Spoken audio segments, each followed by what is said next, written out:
Good evening, everybody. How y'all doing? Coast to Coast Podcast coming at you live on a Sunday evening. Trying to time this out so we hit the halftime of the AFC title game. So we're close, but we might run a little bit over. A lot to talk about.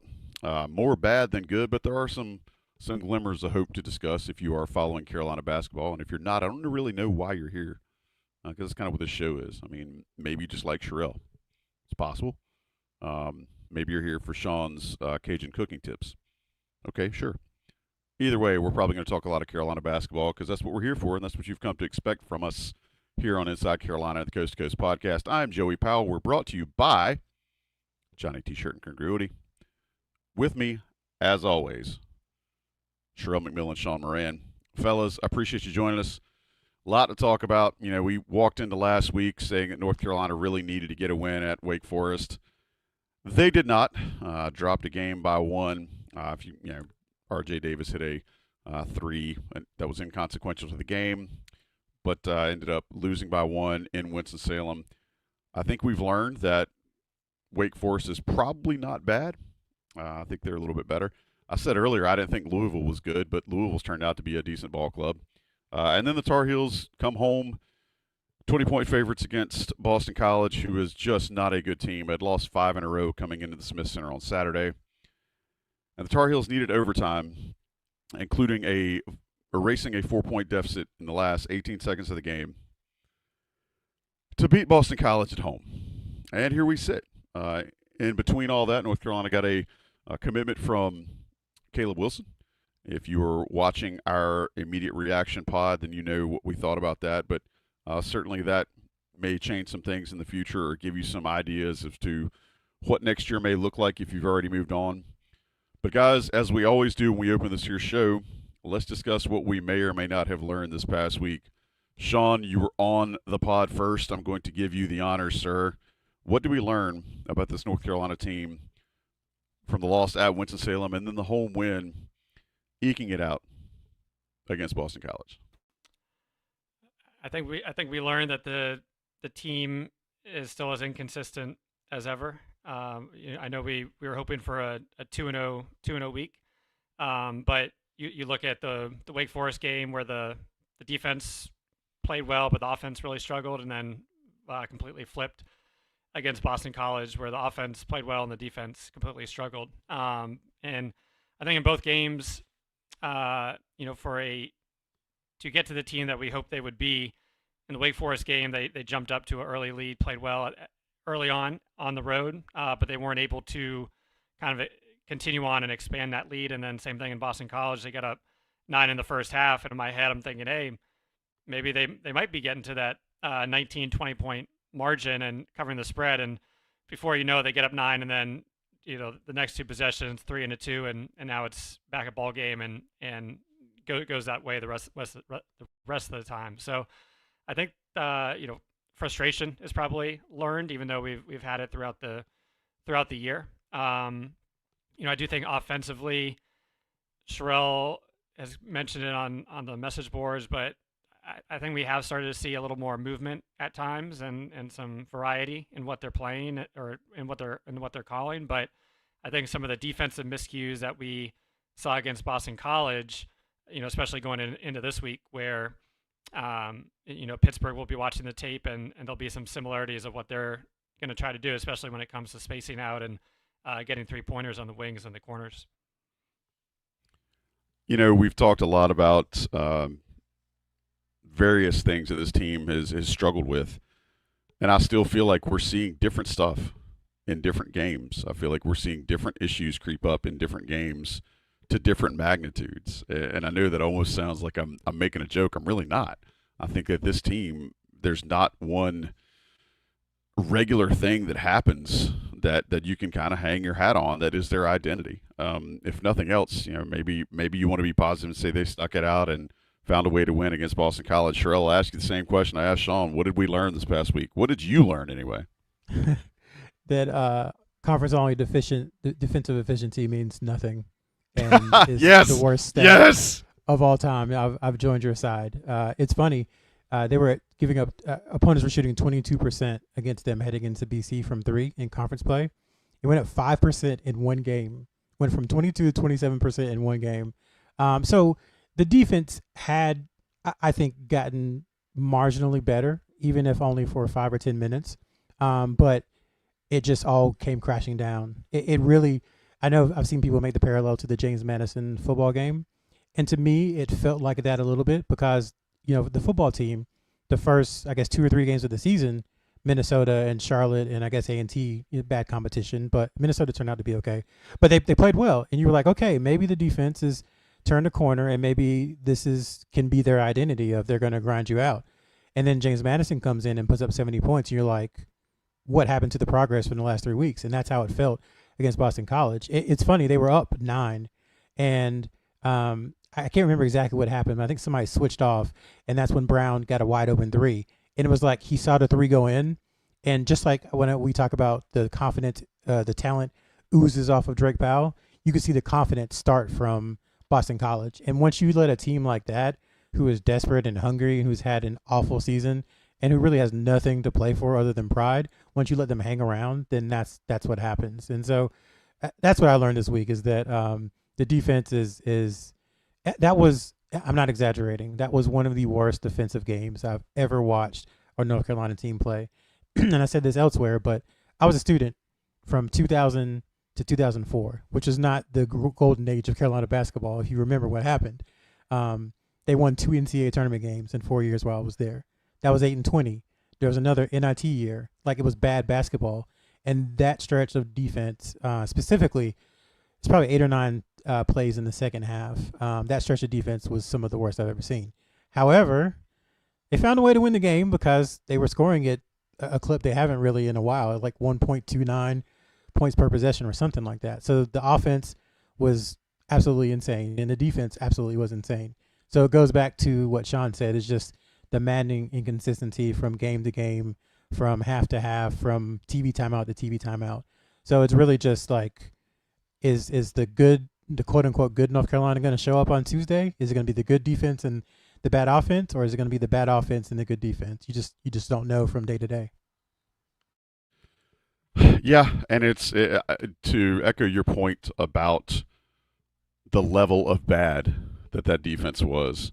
You gave up almost 60% from the field to a team as bad as Boston College is in your own gym. And at one point, it looked like layup lines. It was like, Roy Williams used to always call it dummy offense. Like, it really looked like Boston College was running against a shell defense just to have somebody out there so they wouldn't be playing against air. And I don't know how you correct this. I mean, you're in late January now. I think there's a lot of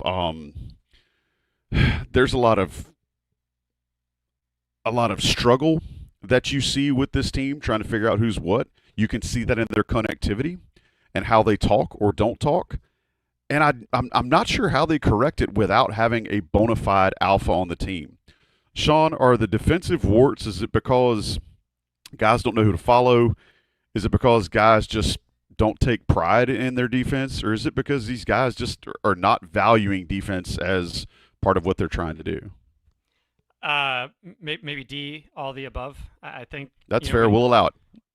When I went back and watched the Boston College 3-pointers, and towards the end, there were some that they were hitting that were contested, that were deep, but to the points earlier, that they had the confidence, well before that time to be able to do that. And really a lot of them initially, I think last week we talked about, hey, is the defense, are they switching less? Are they playing more connected? And yes, at that time it did seem they were still switching to an extent, but there was more communication as to who needed to switch at what point that was going to happen. And I think with those 3-pointers, you saw complete miscommunication. And I think part of it was maybe being a little lazy in terms of, let's just switch it, where one person has that mentality versus the other guy that is trying to follow their man or switch when they're supposed to. And I think that resulted in one of the first threes where Seth got beat and then he was about to switch, and then all of a sudden he's trying to run out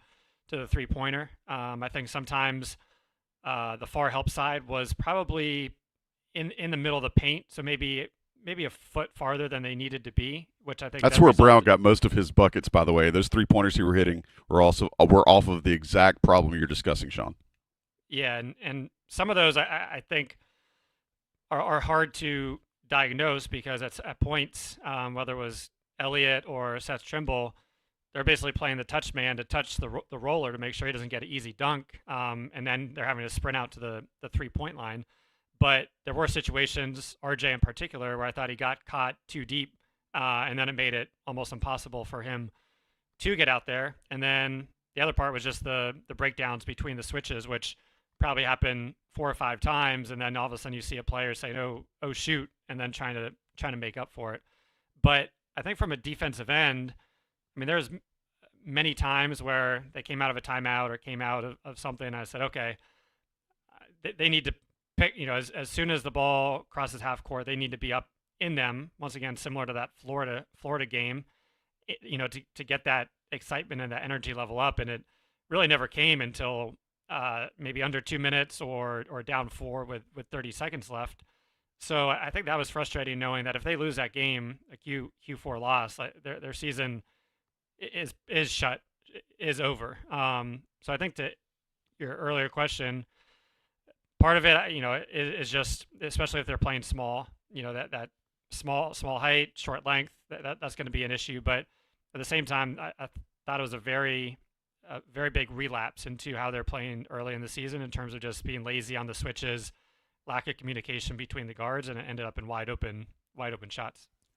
Joey, did you have like drafts ready to go when they were down 4 with 18 seconds left? Were you like preparing your mind for what this? No, but I did say some things on social, like UNC is about to lose, to a team that has lost their last 5 games. I mean, I'd assumed it was over, and the thing is, they won the game, which is why you play the game. I get that. But for all intents and purposes, I think a lot of people felt the way that we did, in a sense that, man, that was a win, but at what cost? Like, what have they put on tape now? What is now there for opponents to see? And defensively, man, that is just I don't know how you get worse over the course of a year against a team that was that poor offensively. Because coming into that game, Boston College was averaging like in the 60s scoring, and North Carolina had to score 102 to beat them at home. So, Sherrell, I did not have any drafts that I deleted. I threw everything out there. I had a couple that I deleted. I'm glad I deleted them. Always wait till the end. Always wait till the clock says 0 for everybody out there. I know you want to get your takes off, but wait till it gets to 0.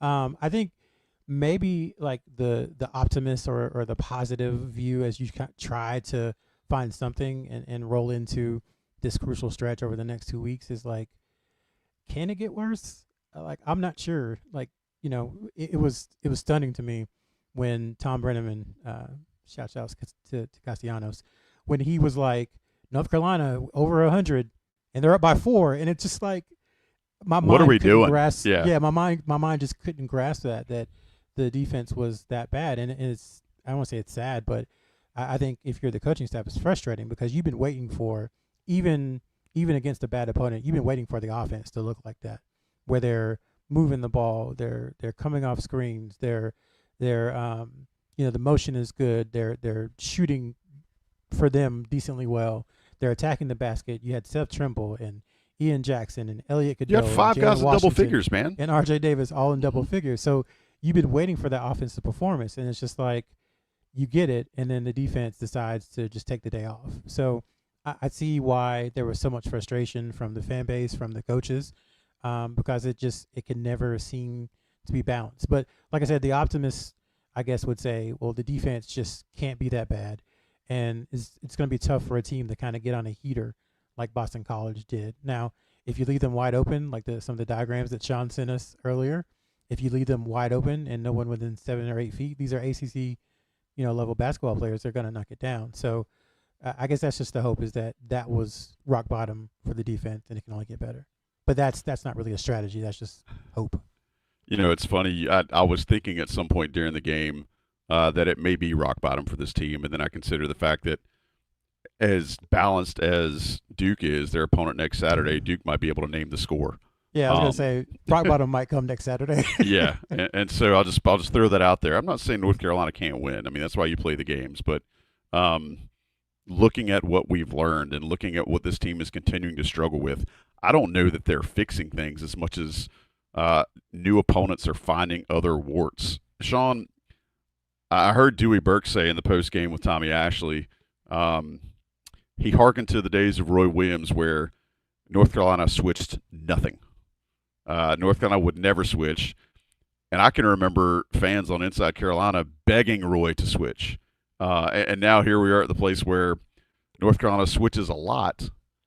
And it's and I'm paraphrasing Dewey a little bit, it seems like it's keeping the guys less engaged, right? It's almost like a zone defense in that sense where you're not as dialed into the guy in front of you. You're not as mentally just focused on the fact that I can't let this guy get away from me.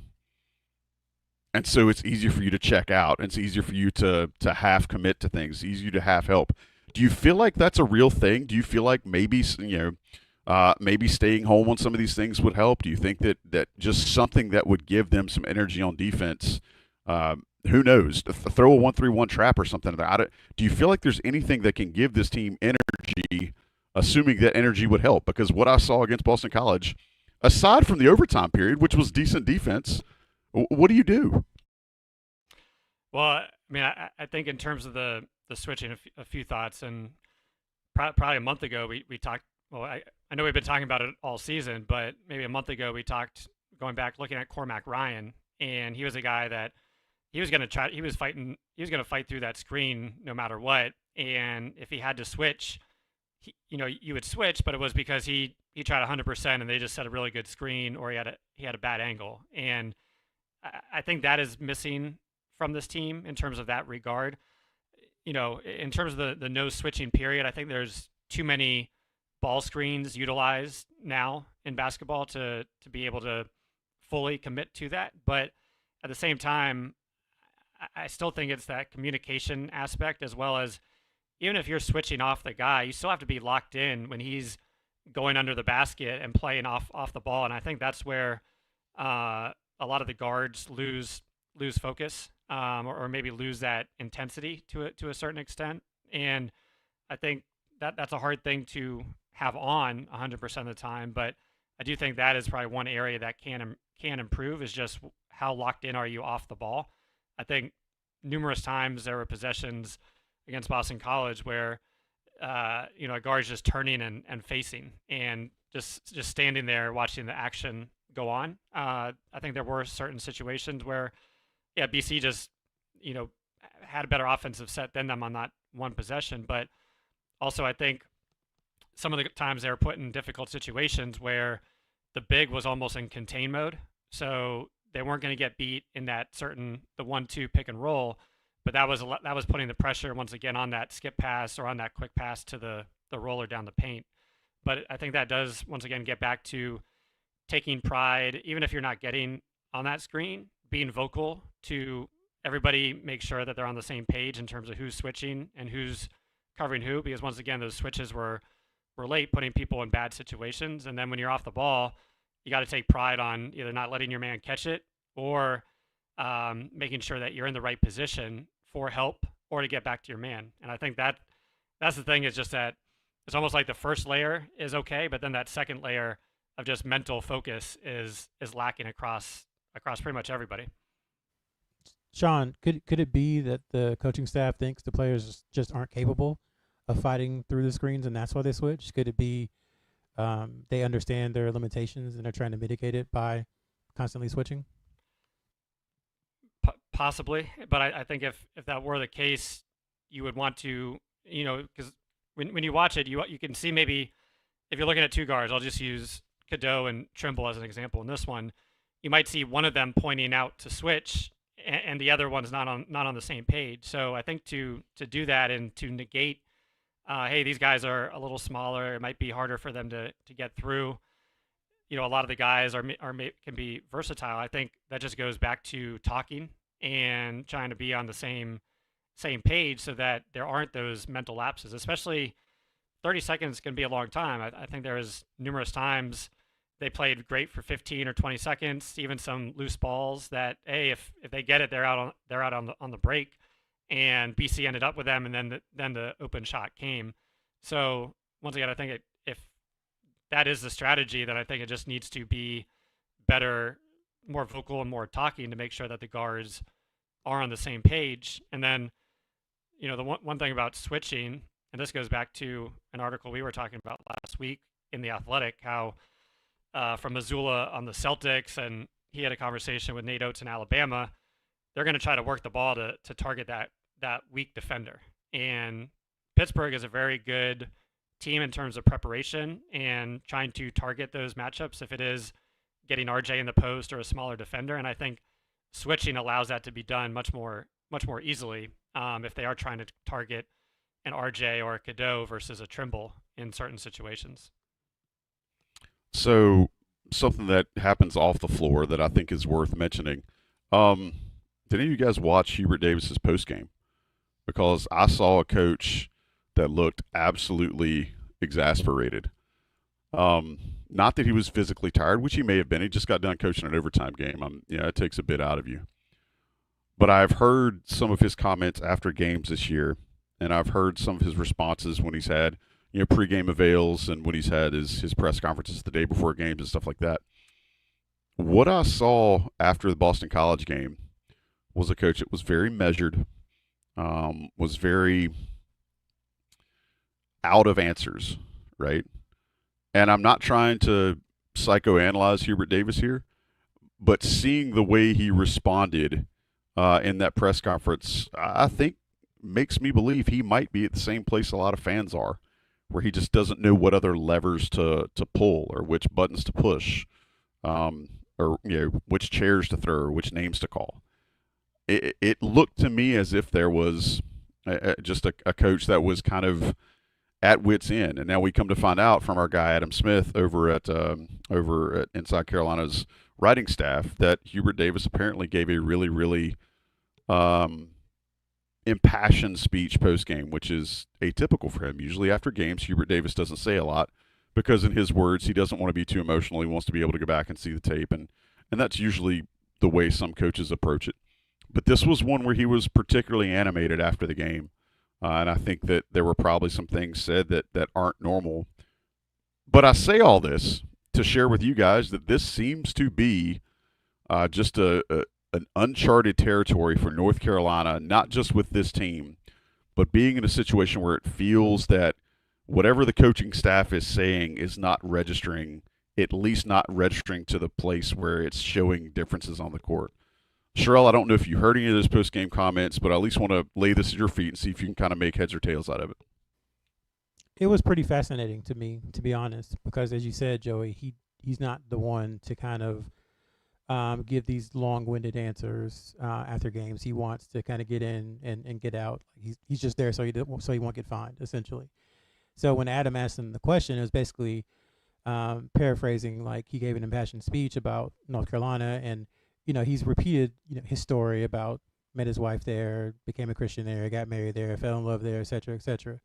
And to me, it was, and again, I don't know what he was thinking. I'm not trying to psychoanalyze, but it felt like I was hearing him have a conversation with himself where he was asking himself, can I get these guys to care the way I did? Or maybe they aren't going to care the way that I did. And, that you can take that twofold. One, the question maybe is, well, they shouldn't have to because it's their journey, which I understand. And then the other part of it is, well, if they don't care the way you do, then they're not going to give the effort and they're not going to respond to you because you're coming from a much different place emotionally. So like I said, that was just fascinating to me because I really felt like I was hearing him ask himself that in real time. And I think if you look at RJ Davis and Seth Trimble's comments, I think it did resonate with them. The question is, will that translate onto the floor? But I do think I don't want to say on the brink, but I do think you see the coaching staff, the players just really questioning everything and not sure why they can't get it to a consistent point or they can't turn it around. But they are trying. I will give them that. Hasn't been really any quit in the team thus far. And I know people, when we start saying stuff like that, they're like, well, that's loser talk. It's not about quitting. It's not about how hard you try. It's about winning games, and that's true. But we've seen teams who lose, 8 games, 8 out of 21 games, go south very quickly, and this team hasn't yet done that. So I think they're still trying. They still think they can turn it around, and that is, people are asking for positives. That is a positive. They have shown some resiliency this year. Even the losses in the one possession games, it hasn't been because they gave up or they weren't trying hard. It's just because they made mistakes, mental errors. They weren't maybe prepared the way they should have been. There wasn't a lot of detail, but it wasn't. I don't think it's really ever been like they're not trying. And a lot of times, I said this all the time, people can confuse like don't know what to do with not trying. And I think for them, it's a lot more of don't know what to do or frozen in the moment versus like not giving forth the effort, if that makes sense. So I just thought, again, it was pretty fascinating to see him have that conversation with himself live. And I think there are implications for that moving forward. I think you have to, it could impact how you recruit. It could impact, how hard you try to keep guys or who you look for in the portal. All that stuff is impacted by the what he calls will to, want to, energy, effort, toughness, and all that stuff. So that's part of the evaluation process. And I think they probably have to do a better job of that in the portal if it's an issue right now with the roster that they have, because they are the ones who put the roster together. Yeah, and again, we've talked about 1,000 times about the roster construction being what it is, right? We know they don't have the type of big man that they want. We understand that this is, they thought they would be able to play with pace, and that doesn't seem to be working the way they want to, though they look better when they are playing with pace. Sean, do you feel like kind of the exasperation and the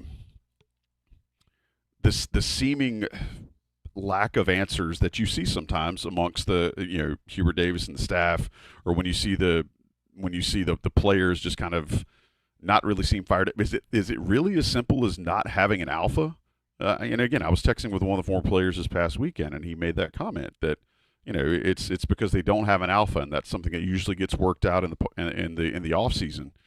Sean, do you really think it's that much of a difference in the sense that there's just not somebody that can grab each of them in the huddle by the scruff of their necks and say, all right, get on my back, we're going this way?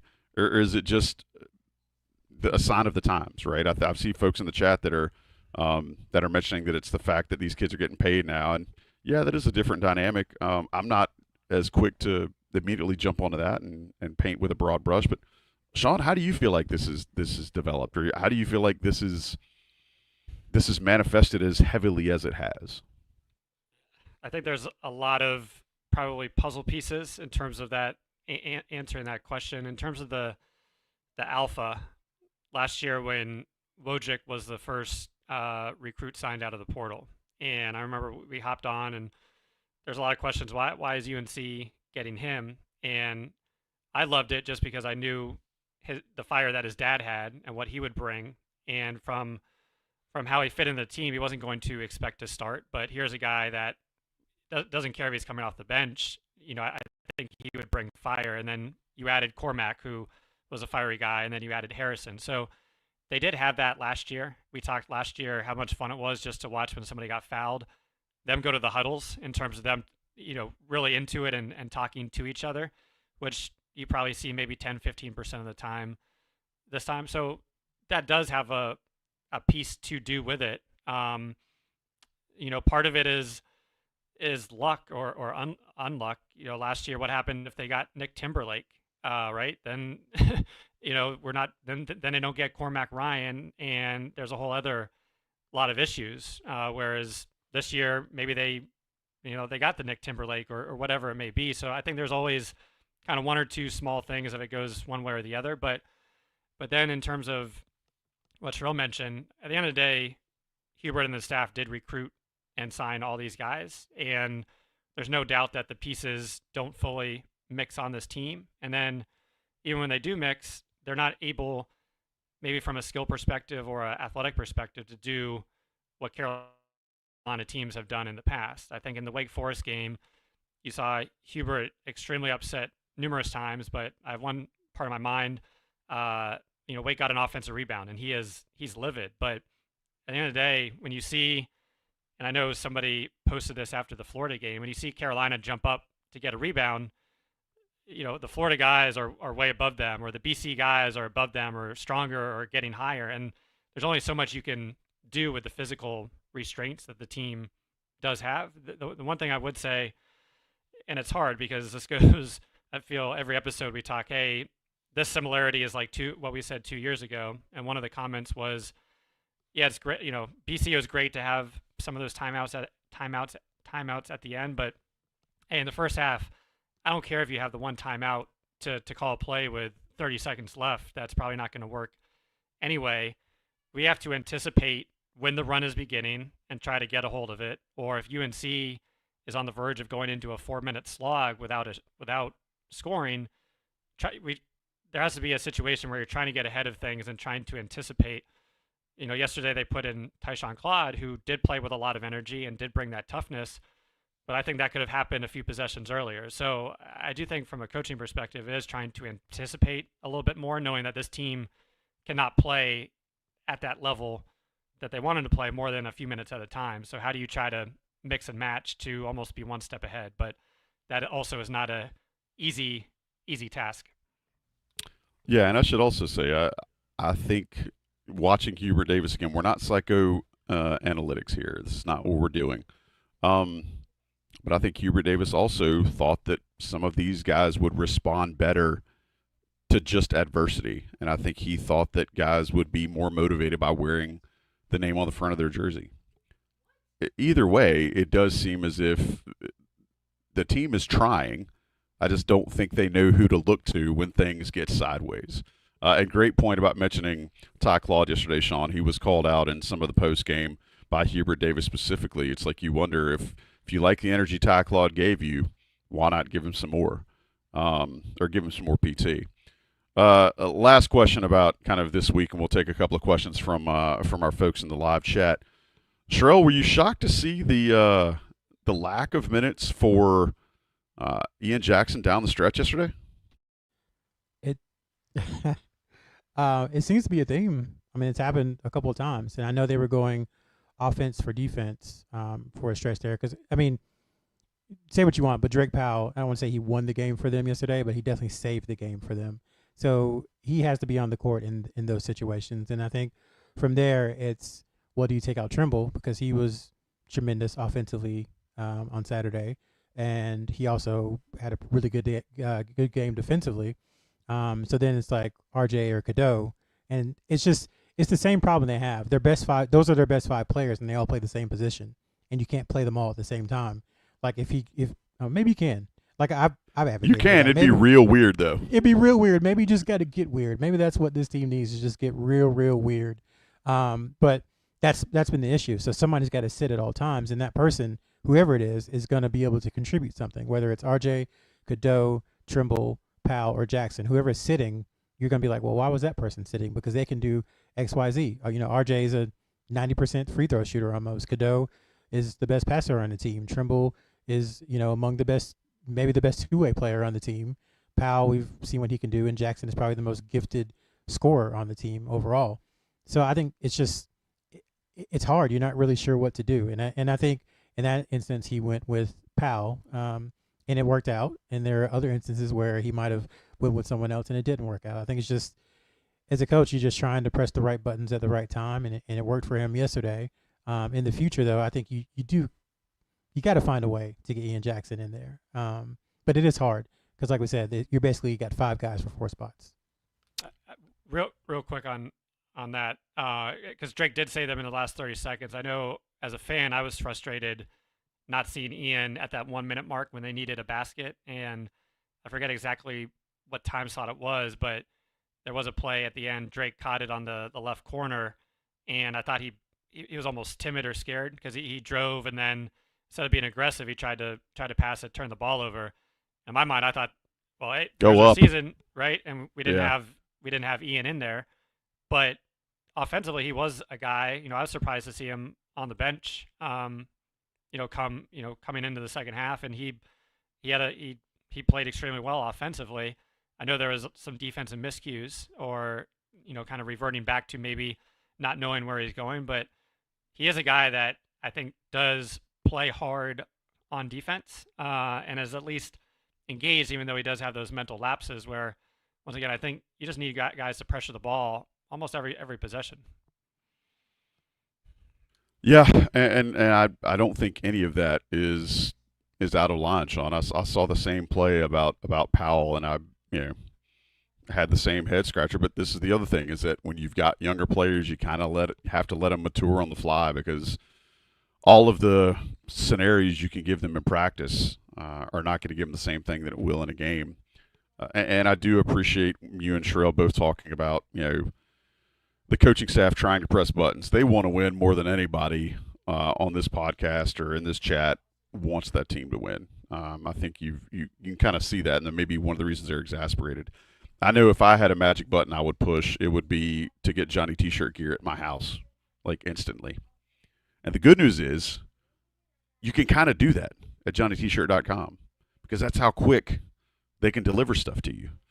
Go on there, get your stuff, use the code that you find on the premium message board, load up. Johnny T-shirt will have that to you in a flintstant. That's a combination of a flash and an instant. Johnny T-shirt is that good about delivering to their people, getting it to you. They appreciate you, the Inside Carolina subscriber. We appreciate Johnny T-shirt, the Inside Carolina supporter. All right, if you're listening to this, give us a second. There will be some national ads that drop right in here after this break. Otherwise, if you're with us live or if you're watching us on the YouTubes out there, we appreciate it. You won't see anything change. It's going to just be more of us. Stick around. Coast to Coast Podcast. I'm Joey Powell. With me, as always, Sherrell McMillan, Sean Moran. We are brought to you by Johnny T-shirt and by Congruity. Guys, we've talked a lot about what this team is and is not.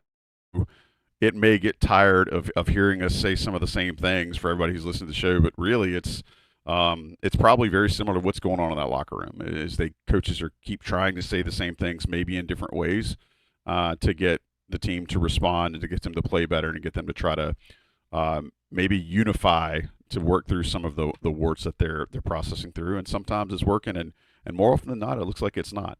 Big stretch coming up again this week. This is the 4-game stretch. I think a lot of folks, I know Sean circled it earlier in the year, but if you go and look right now, you're looking at you're looking at a stretch of at Pittsburgh, against Duke, against Pittsburgh again, and then on the road against Clemson. And 3 of those are on the road.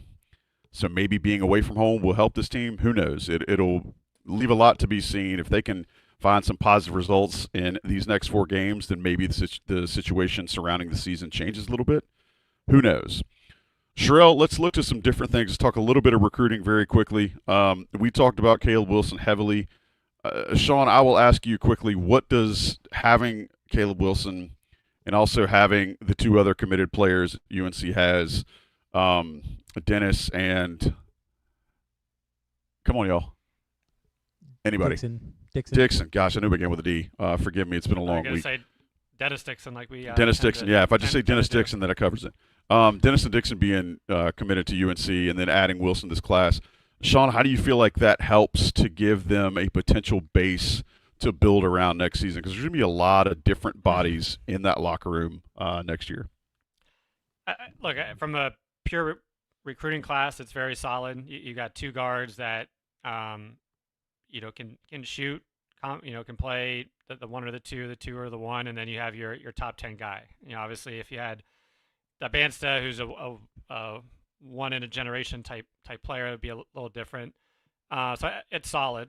I know we talked about Wilson separately. I think the one thing to add for me, just because I know I was harping on the potential and when does he realize that potential. I think it has been good to see in some of his high school games that does look like he has gotten stronger and he's a little more just forceful with his movements, which I think when you looked at his 3-point shot, a lot were kind of soft and short, like wasn't getting a lot of lift and kind of a soft release. And he has been looked like, just from a physical makeup perspective, that he has been just a little tougher in his movements. But once again, I think it's a good base, but we've talked about there's going to be, between either people graduating, people going pro, there's going to be so much additions. Who are you putting around them is going to be key, and who's being brought in or continuing to stay with the team. But was it, I think if we knew this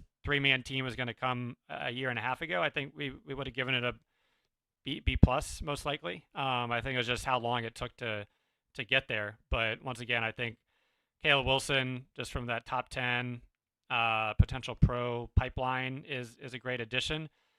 I'm just hoping he can continue to make a lot of improvements over the next few months to be, one of those key guys next season, because I think the guards will take a little bit. They'll be solid, but they're going to take a little bit longer to fully materialize. All right, so I'm setting Sean up so that we can ask Sherrell a follow-up. Sherrell, I've seen a lot of consternation amongst the fan base, and I think rightly so. When the season's not going the way folks had anticipated or folks had hoped, you end up having a little bit of, distraction. Folks are trying to find some positivity. The nature of the transfer portal is such that it never stops, and I'm parroting you here, Sherrell. It never stops. There are always conversations going on. There are always teams and players trying to figure out who else can, who's going to be able to fit in North Carolina uniforms next year. So I want to ask you, Sherrell, as much as you can say without obviously giving away the farm or setting folks up for hearing something that you didn't say. Tell me a little bit about what North Carolina's potential plan is for the transfer portal as it sits right now in late January. What's happening for North Carolina with an eye towards constructing a roster next year? So they are likely, I say likely because I say likely just because I haven't been in the office and actually seen it, but they're likely putting together a recruiting board just like you would for a high school class, based upon what they're hearing from agents who they're talking to, who have clients probably on other teams, from family members who are maybe talking to intermediaries and passing along messages, that kind of thing. That's what every coaching staff in the country is doing right now. So they're putting it together, a board of probably 100 to 120 names, something like that. And they're having somebody on staff start to watch film on those guys and say, is this guy fit? Let's do some background on this guy. Is this guy fit? His guy said that he definitely was coming out. Does he have a number? If he is looking for this number, then, just go ahead and cross him out. And so with that, when you do that kind of pre-work and that legwork, the hope is that when the portal is about to open, you've probably got, 15 or 20 guys that you really feel good about, that if they do enter and you call them and they reciprocate, that you have a chance with. So that's kind of what the good staffs are doing right now, is putting all that together. And a lot of that, to be frank, is probably being done by a general manager, which at the time North Carolina does not have. However, that's what's happening. That's what you have to do, so that then when the portal starts, you don't have to wait to establish a relationship. You can call as soon as you see the alert that says Sean Moran is in the transfer portal. If there's a number there, you probably already have it. You call it and say, hey, what's up? You can do it that quickly. Now, in the past, Hubert Davis and his staff have, there's been some guys that they've been on immediately. Harrison Ingram, for example. I think Hubert Davis was the first coach to call him. But there are other guys where they had to discover, like Brady Manick, where it took a couple of weeks into the portal period. So I think with the numbers that they probably will have to replace this year, which I would say, unless something weird happens, like at minimum 3, probably more than that, then they're going to have to move a little quicker, I think, than they did last year, just because they're going to have more bodies overall. So I think you're looking at a portal class between 3 to 5 guys, and you probably definitely want to try to find at least, I would say, 2 impact guys. They don't necessarily have to be starters, maybe one of them, but at least 2 like legitimate impact guys for next season to go with whomever returns plus the freshman class. Go ahead, Sean. I think, what Sherrell mentioned, just how time consuming all that is, right? Of trying to scout and identify not just the high school players, but pretty much any potential college player while you're trying to scout for the team, run practices, and run the season. So it's tough, which I think is probably why you start to see these other schools with the larger staff, so that they can divvy up the work. a question for Sherrell. I think, in the past we've seen UNC between Pete Nance, Cormac Ryan, even Dawson Garcia. Some of these guys have gone into the G League Elite Camp or the NBA Combine, and UNC has been able to get them. How would you, but I think now with that, I think we saw this year, like if you reacted very quickly, you probably could get a good deal and you probably got some players. But then as that time moved on and now there's only a few players that you're focused on, one, it raises the price, and two, it raises everybody else that is still looking for a player. So it kind of raises the competition. Do you think they will try to avoid those types of players? Or, I mean, how do you almost try to lock somebody in early before you get into a bidding war? I think you have to do both. Honestly, that sounds strange, but if you go back to his first year, he was announced, I think, on a Tuesday. And again, it depends on the caliber of player and everything, but he was announced on a Tuesday. Justin McCoy visited on a Wednesday, committed there, and then announced it on a Saturday. So they had that done within pretty much 24 hours of him becoming coach. Obviously, Justin McCoy didn't have a huge role at UNC, but they had him kind of as a break glass in case of emergency type guy. And then a couple of weeks later, they signed Brady Manick. And then a month and a half later, they signed Dawson Garcia. So I think you just have to find people that you like and then go ahead and seal them and get them. And then you just worry about the rest of it later. I think for too often, especially at Carolina, there's been worry about, well, how will it make so-and-so feel? How will it make Joey feel if we recruit another host? And it's like, if Joey's the best host, then Joey's going to get the job. And I think for too long, Carolina has just operated under kind of like, we don't want to hurt Joey's feelings. So, if we get Sean, great, but if not, we've got Joey. No, the goal now is you've got to win, and it's got to be year-to-year team building. You kind of got to build for the future and the present at the same time.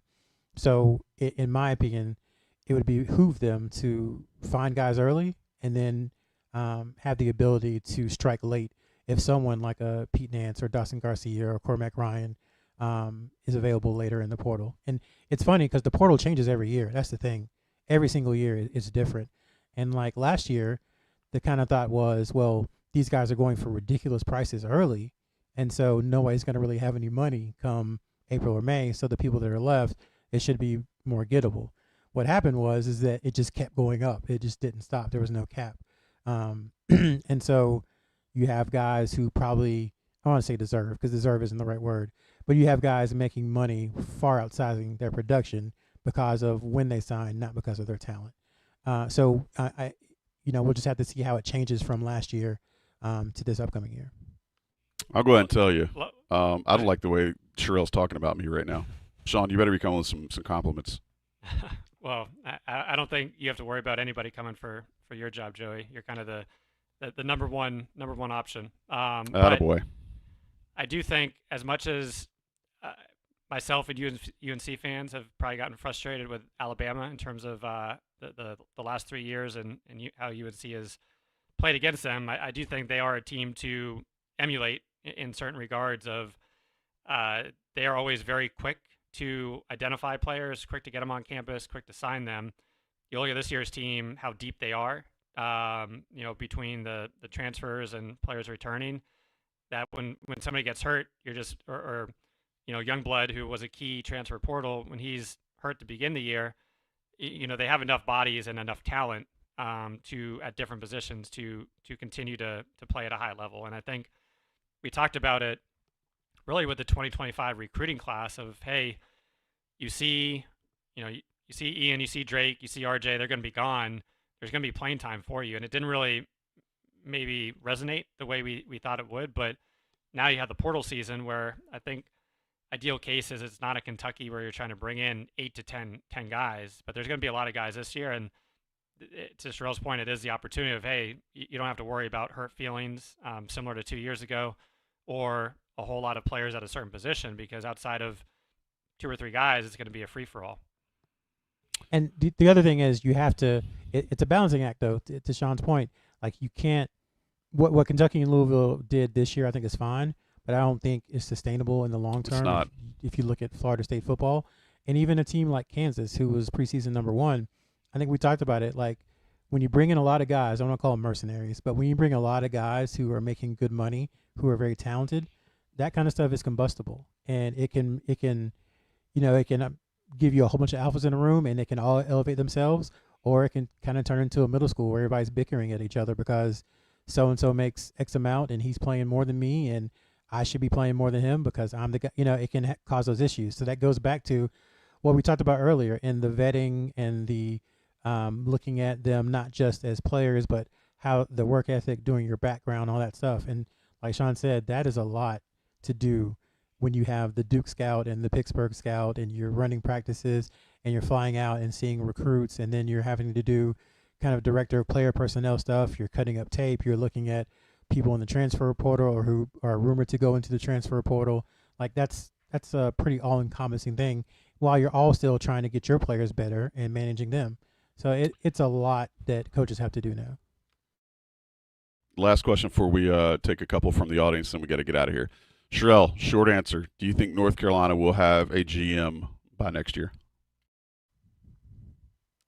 Yes. All right. That's just Sherrell's opinion. He's not citing anything. He's not sourcing anything. He's just based on what he knows and how he's kind of conducted himself usually. All right, guys. Take a couple questions from our live audience. Shout out to the almost 250 folks that are joining us in the middle of a barn burner of an AFC championship right now. First question from Melinda Dolphin, Sherrell and Sean, who are the best candidate for player leaders? Sean, I'll go to you. Give me one name. Oh man, I mean Seth Trimble, just from I think him being here 3 years ago. He has been vocal, but once again, I think it, to an extent, it was probably one of the young guys. But that's me not having a quick answer for you is probably the issue, where it should be RJ or one of the senior leaders. Yeah. Next question. Same question for you, Sherrell. Short answer. You said vocal leadership. Just leaders. I mean, who are the best candidate for player leaders? There's not one. If there was one, it would have developed by now. This is Hubert Davis. Hubert Davis has to be the leader on the team.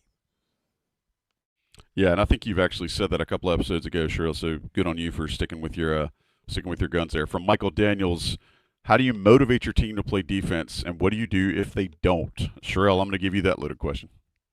Well, I mean, the easy answer is you sit them down, but it's not an easy answer because what if that person helps get you looks on offense, or what if that person is one of the more dependable shooters, or just there's a whole bunch of questions that go into that. So the easy answer is to sit them, which I think Hubert Davis actually has done a couple of times. But if they don't play defense, then I think that's something that has to be brought out in practice. I don't think really in game, you can't really I don't know how you do that in game. I think you just kind of have to roll with what you have. And then in practice, you say, Joey, I was very disappointed in your effort. Because I was disappointed in your effort, you're not going to start the next game. You're only going to play 20 minutes or whatever it is. I think that's how you kind of have to motivate, because in game, there's not but so much you can do. I wouldn't mind the quick hook, give it to him and then put him right back in, because I think he's not going to do the 5 in 5 out like Roy did. He's quick to pull you. Hubert is after a miscue, but just give it to him, or have an assistant yell at him for a minute and then put him right back in. And I think that at least it's right in your mind. You're not sitting stewing, and you could probably see, once again, just a small up. I would also challenge the folks that keep saying you got to bench RJ, you got to bench RJ. I mean, again, I can agree with what Sean's saying about pulling him for a second, but RJ is still a really, really good facilitator of the ball. He still makes a lot of things go, and he still has a ton of gravity, a word that we've used a lot on the show. So as much as you might want to just find a pound of flesh and get that from RJ Davis, I would strongly caution against that, because he's going to be one of the 5 best players on the floor, no matter who North Carolina is playing at any given time. Last question. Sean, I'll let you take this one first. If Hubert Davis survives the year, do you think we see major changes next year with staff? Again, this isn't source, guys. It's just our opinion based on questions in the chat. I don't think so. I mean, not saying it should or should not happen. Obviously, some changes need to happen, but I feel there's a loyalty to the guys. Perhaps it's one, if anything, but I don't think you're going to see a full-scale change or where you see in football or even basketball, where you're firing the whole assistant staff and bringing in a new crew, and probably 90% in reality, the head coach that does that, he's getting fired the next year anyway because it's not gonna work out. So unless there's a full-sale change, probably the GM or the non-on-court might be the biggest move. But in my opinion, I don't see a full-sale change in terms of next year on the coaching staff. All right, that's all the time we got for questions. Thanks for everybody who joined live and dropped your questions here. We appreciate that. Okay, now's the time of the show where everybody gets a chance to make things better. Things have, not been as great as folks have hoped on the court recently. If you want to improve things, email matt@congruityhr.com. I'm going to go ahead and tell you right now, Matt might not be able to fix the performance on the court, but Matt can fix your smaller, medium-sized business's performance in and around the business that you do. Matt@congruityhr.com.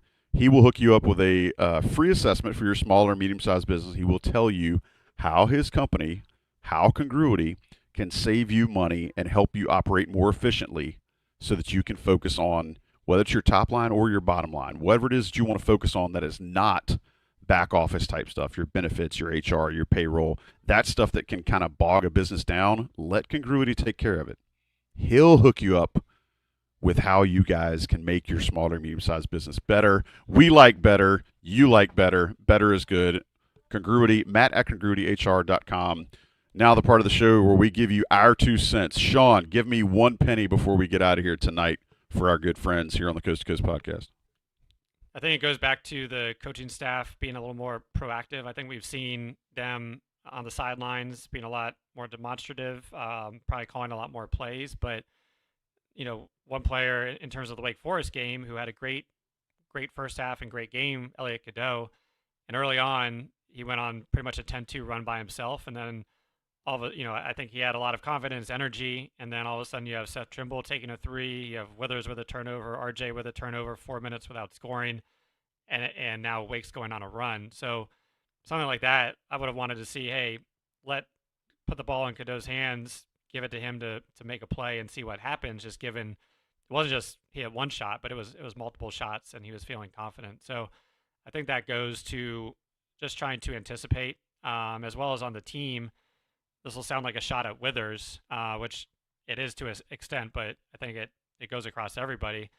That turnover he had, that second possession after the 10-2 run, it was a miscommunication between him and Washington, I think, but it reminded me of when they're up 4 at Kansas and there was a miscommunication, and you just can't be having those same issues of miscommunication at this point in time. And once again, not just Withers, because it has been happening across the board, both offensively and defensively. Yeah, it's tough to see that stuff this late in the year, but for all the negative, it has been nice to see Elliot Cadeau start to take over games, getting to the rack on his own. Some of the turnovers are still frustrating, but he absolutely, I think, is starting to build some confidence in putting his head down and going to the basket. All right, Sherrell, give me the last of our 2 pennies for the evening, brought to you by Congruity. This upcoming week, we didn't really talk about it, but they've got 2 tough road games. I think there's a way they can beat Pitt. They just have to, again, kind of play their game, limit turnovers, all the cliche stuff, hit 8 threes that we always talk about. But for the first time in a long time, I just don't see a path to victory at Duke. I feel bad for the assistant coach who has the scout for UNC for Duke, because I don't know how UNC scores, and I don't know how UNC keeps Duke from scoring. I mean, it is the worst possible matchup. I can't remember a worse Duke Carolina matchup for UNC. Even when you had Theo Pinson and guarding Marvin Bagley, you kind of knew who Theo was. Even when Luke May was guarding Wendell Carter, you kind of knew who he was and what he was able to do. And this team just does not have some of those traits that team has.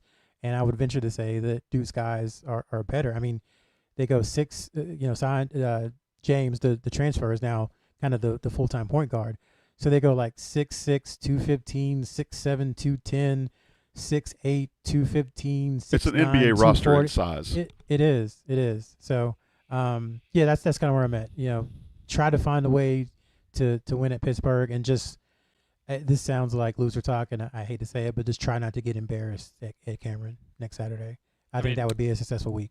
And I think the pick game is going to come down to 3-point shooting. They've been shooting the ball well, and they've saw what BC did to get some of those wide open shots, and they can shoot it across the board. So, I think hopefully it's a tight game, and hopefully UNC can make the right plays, because that could be a Q1 win for them.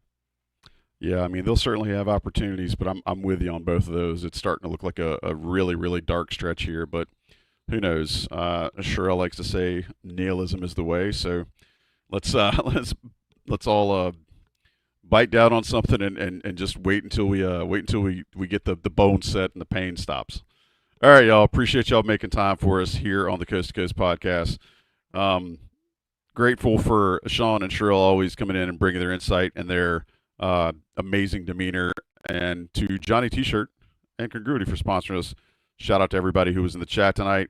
Way to go. Thank you guys for keeping us lively. And to John Sigley for producing. We'll talk to you next time on the Coast to Coast podcast. I'm Joey Powell. We'll see you very, very soon.